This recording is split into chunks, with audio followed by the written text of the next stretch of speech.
excited because today on Amazon they're launching my book.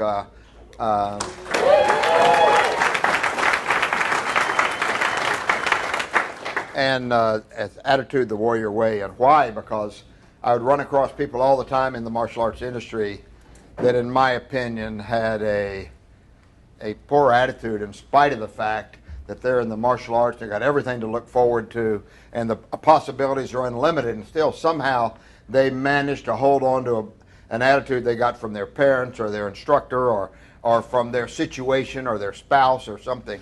There is no reason, when I was trying to help my own staff and my own friends, it's hard to fix other people, right?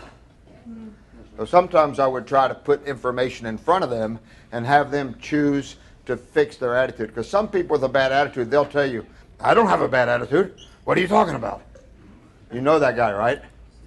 If that guy's you, the book's for you. Okay, so a lot of people don't know that they have a bad attitude. But I say, if you're happy, let your face know. This is the same thing. You want a good attitude, do this. It's very, very simple, not much stories, not a bunch of fluff. Here's 20 ways to fix your attitude. So it's now available on Amazon. You'll see.